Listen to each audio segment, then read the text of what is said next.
लेकिन सुधीर जी, प्रेमचंद जी और सभागार में तमाम मित्रों, बहनों और बंधुओं,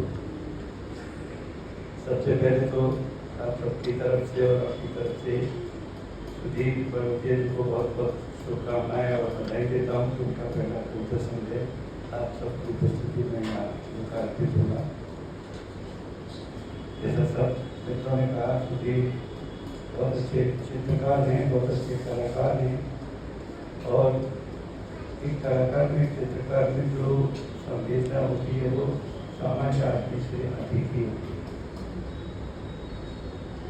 एक बेसिक पोइटिक सेंस हमेशा से इस चित्रकार नाट्य कलाकार में बना रहता है, चाहे वो कविता करे या न करे, लेकिन एक पोइटिक सेंस, एक काव्यात्मक अनुभूति उसके हृदय में, उसके चित्र में, उसकी कविता में हमेशा भरी रहती है।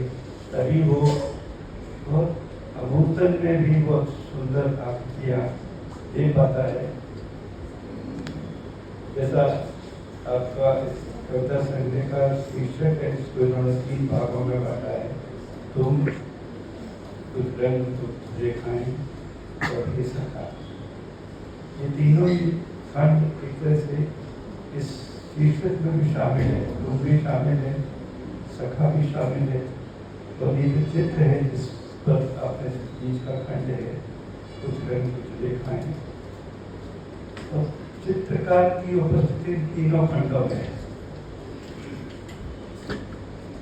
प्रेम इसका केंद्रीय भाव, चाहे वो अपनी प्रिय के प्रति हो, अपने काम के प्रति, अपने कर्म के प्रति, अपने चित्र कलाकार के प्रति हो, या पूरी सृष्टि के प्रति हो, तमाम अपने एनवायरमेंट, पर्यावरण के प्रति हो, एक गहरा व्यापक प्रेम का स्वरूप आपको इन कविताओं में मिलेगा। पढ़ेंगे तो महसूस करेंगे।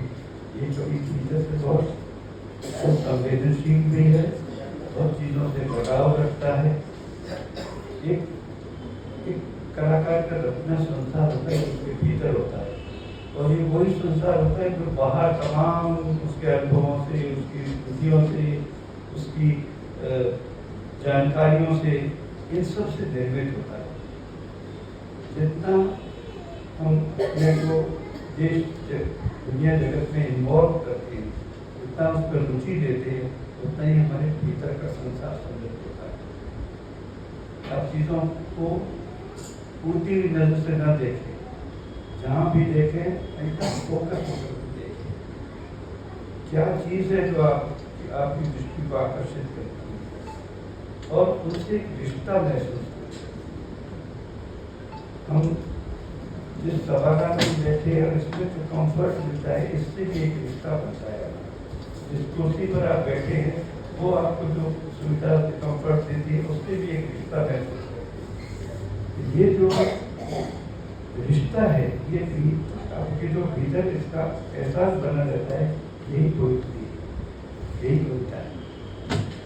कोई भी कविता एक ऐसा फॉर्म माना जाता है तो किसी भी भाव को सर्वश्रेष्ठ शब्दों में, सबसे अच्छे शब्दों में, इससे बेहतर आप क्या कह सकते हैं।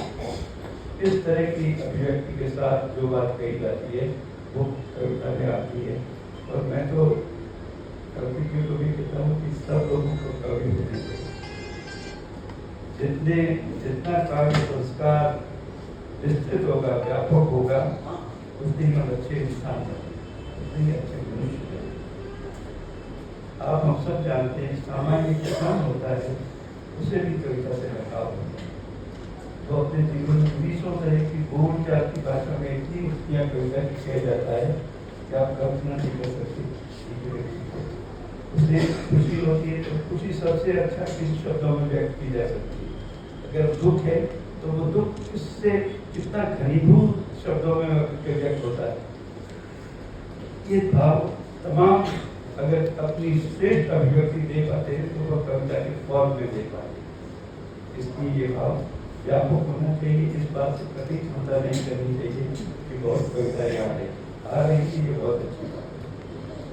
अब तो गद्य में भी पोएटिक सेंस वाली बात आती है। बहुत सारे नए अच्छे कथाकार हैं, बहुत सारे अच्छे आलोचक हैं जिनका कहते बढ़ते हुए आपको लगता है कि इसमें कोई कविता की तरह बात नहीं।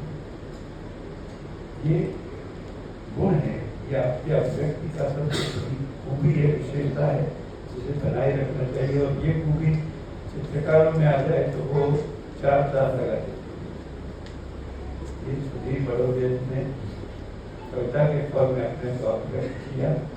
मैं शुभकामनाएं देता हूँ कि ये प्रक्रिया और आगे जारी रहे और अच्छी कविता संग्रह आपके माध्यम से हमें करने को मिले और कविता और चित्रकला का जो अंतरंग रिश्ता है वो कहीं ज़्यादा बेहतर से व्यक्त कर सकते हैं। उन्होंने किया भी है और इस कविता संग्रह के माध्यम से भी साबित भी करते हैं कि वे इस काम में सक्षम हैं और बेहतर कर सकते हैं।